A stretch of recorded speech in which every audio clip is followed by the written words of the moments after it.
Welcome to 11th Witch, Tagalog Horror Stories. Sa bawat wedding gown, may kwentong nakatago, pero may ilang trahe de boda na hindi lang basta damit. May kakaibang hiwaga at may gumagambala pa rin hanggang ngayon. Sa video na ito, sabay nating alamin ang mga misteryong kwento sa likod ng mga sinasabing haunted wedding gown. Wedding gown mula sa ukay-ukay. Magandang araw po, Miss 11. Ako si Cheska, 24 years old, isang small-time content creator.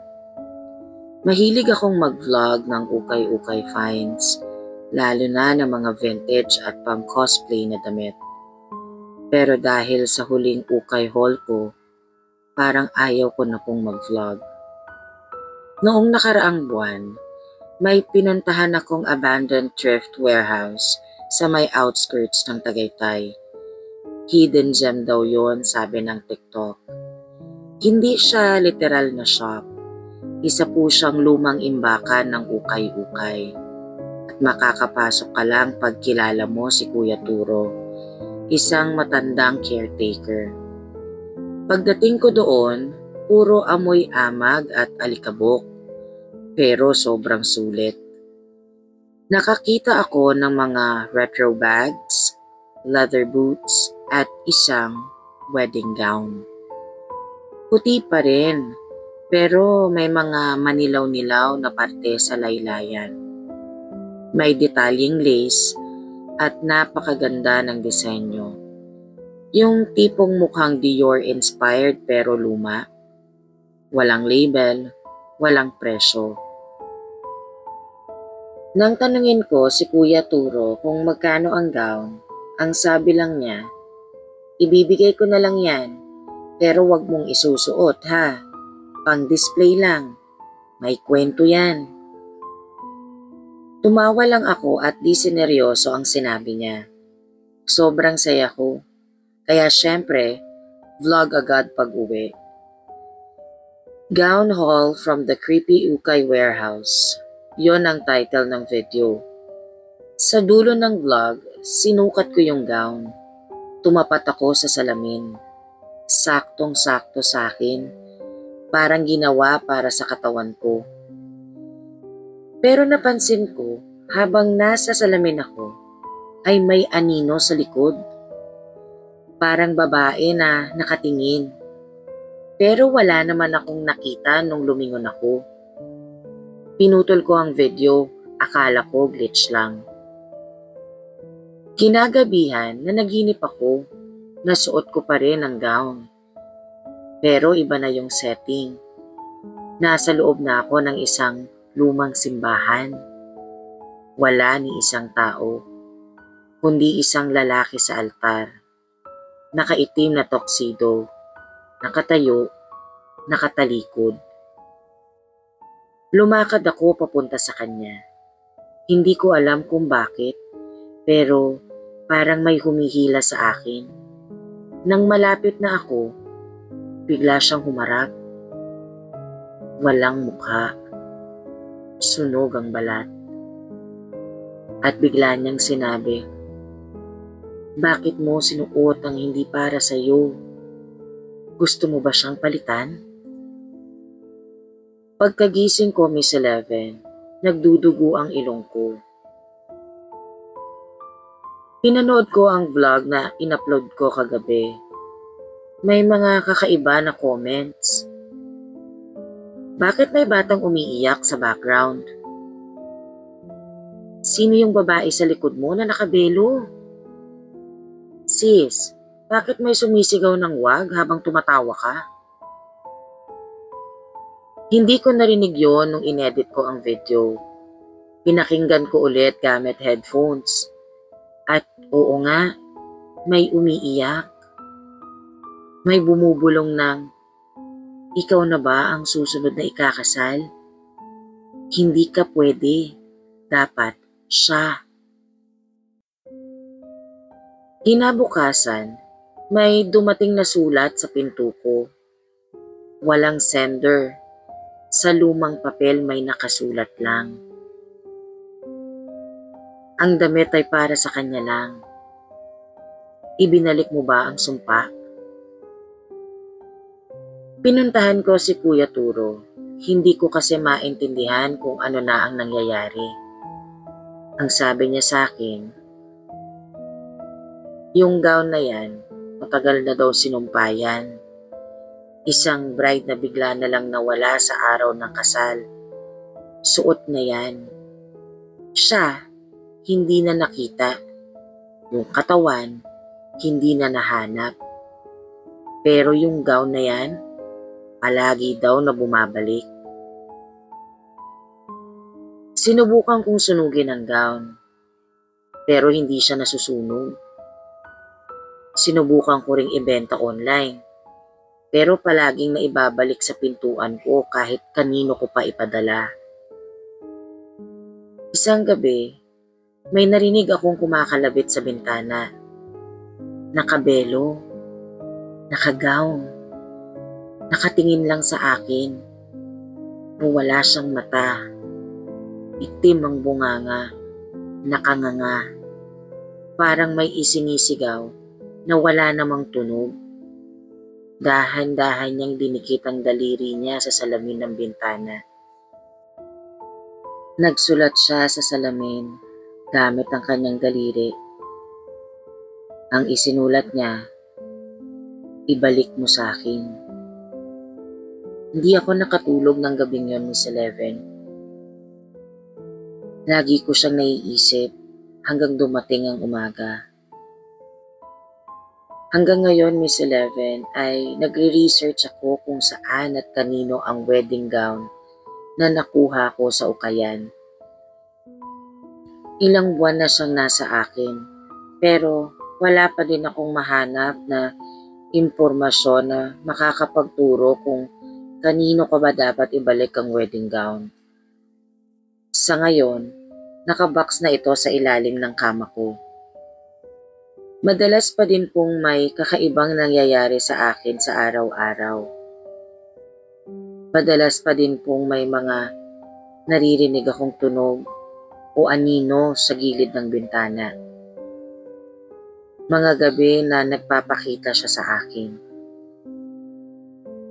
Kung meron po kayong mapapanood na vlogger at may makikita kayong nakatayong babae sa kanyang likuran, malamang vlog ko na yun. Hi guys! Welcome to my haunted vlog.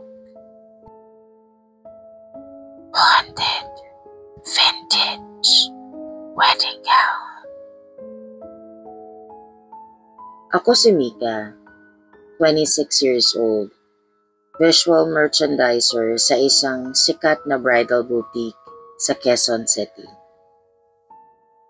Ang trabaho ko ay ayusin ng mga mannequin sa display window, lalo na tuwing gabi bago mag-launch ng bagong koleksyon. Pero isang wedding gown ang hindi ko makakalimutan. Nagsimula ito isang gabi. Overtime ako noon. Ako lang mag-isa sa store. May bagong delivery.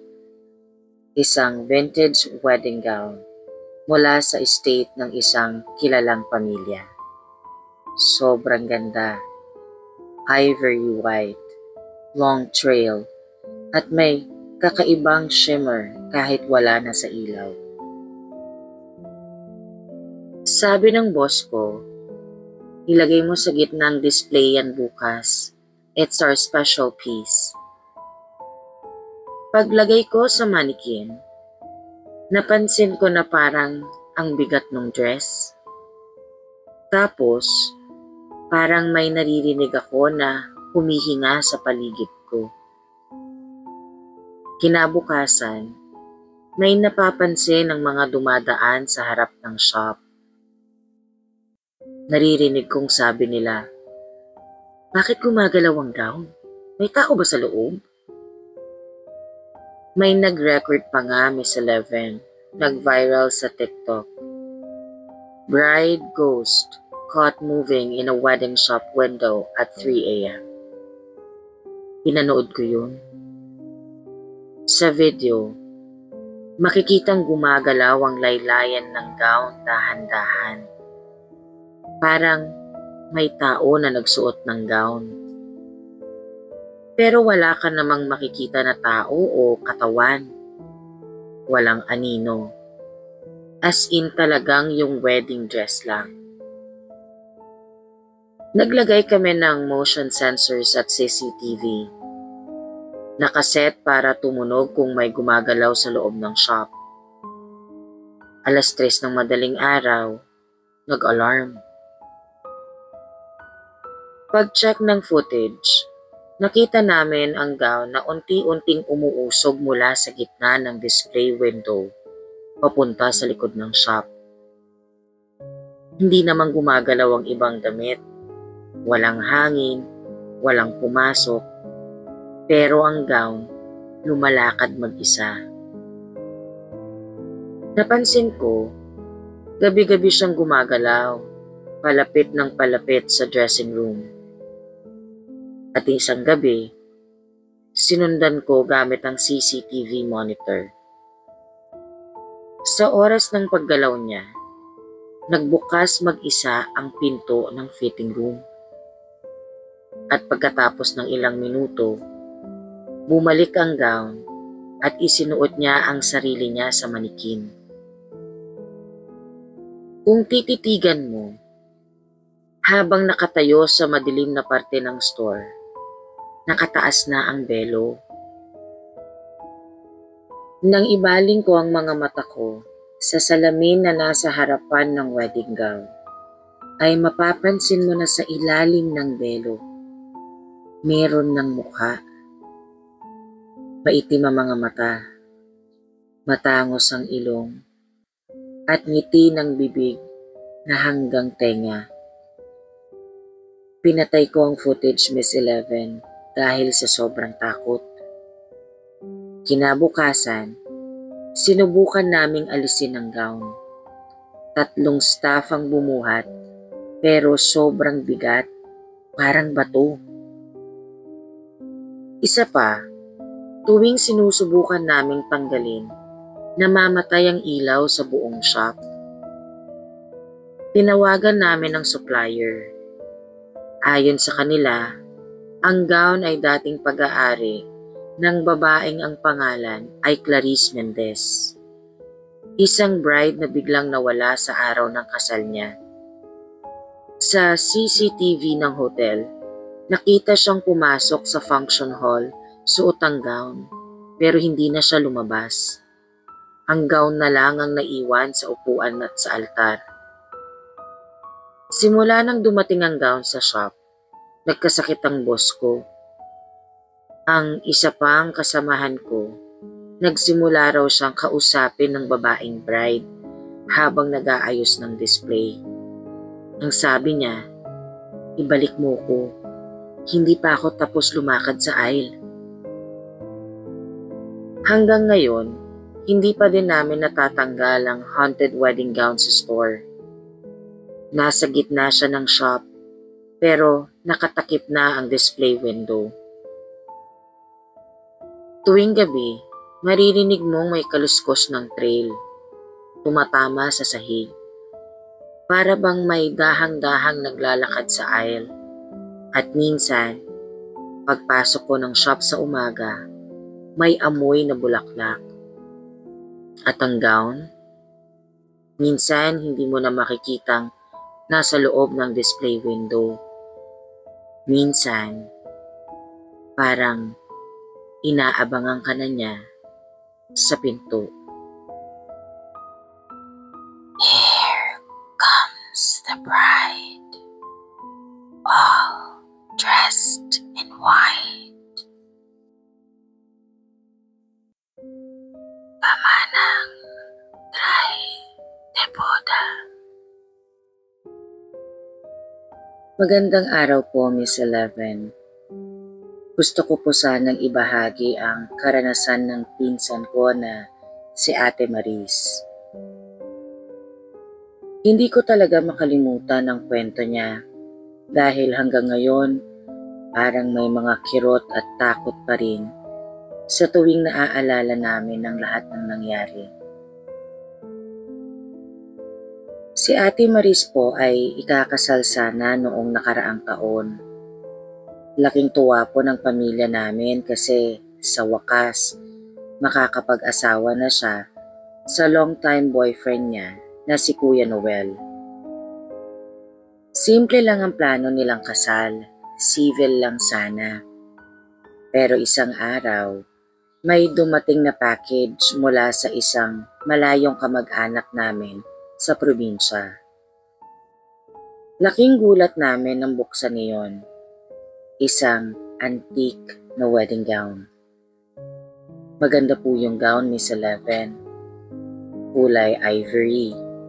May magarbong burda ng mga bulaklak at tila ginto ang sinulit. Pero kahit ganon, may kakaiba na akong nararamdaman nung unang beses ko iyong nahawakan. Parang ang lamig-lamig sa pakiramdam at may amoy na luma na parang bulok na bulaklak. Hindi namin alam kung kanino galing yung gown, pero pinilit ng mga magulang ni ate na iyon na lang ang gamitin niya para swertihin daw ang kasal. Sa gabi bago ang kasal, doon na nagsimula ang kakaibang mga pangyayari. Habang tulog na ang lahat, nagising si Ate Maris kasi parang may malamig na hangin sa kwarto niya. Pagdilat niya, nakita niya ang gown. Nakasabit lang naman yon sa cabinet, pero para bang gumagalaw ito, swaying na parang may nagsusuot.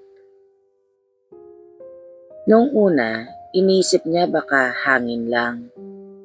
Pero nung tumayo siya para isara ang bintana, nakita niyang parang may anino ng babae na nakasuot ng gown. Nang sumunod na gabi, may narinig na tunog ng paglalakad sa sahig na kahoy. Tila may suot na takong. Pero wala naman siyang kasama sa kwarto.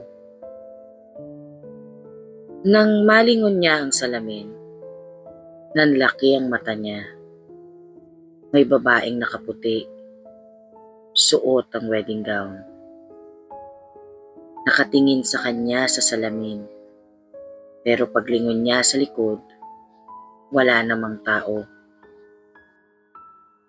Kinabukasan, nagising siya na puno ng gasgas sa mga braso at leeg niya na parang may humawak at kumalmot sa kanya.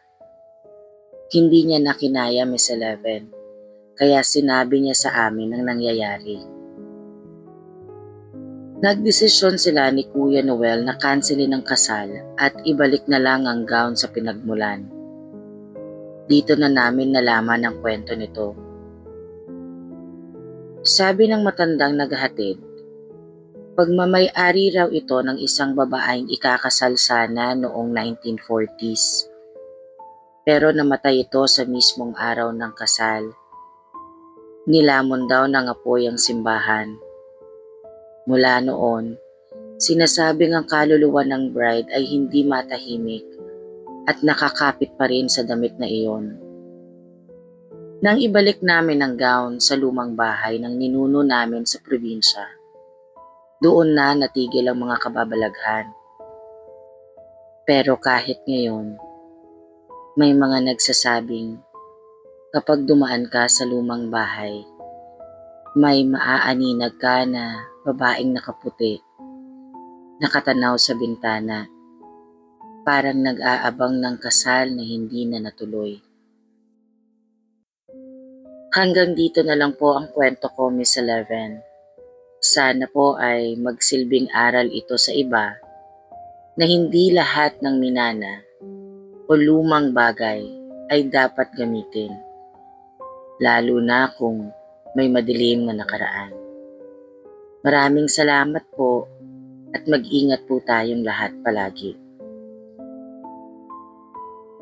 Thank you for watching Mambabarang and Friends. Please don't forget to like, subscribe, and hit the notification bell for more scary stories.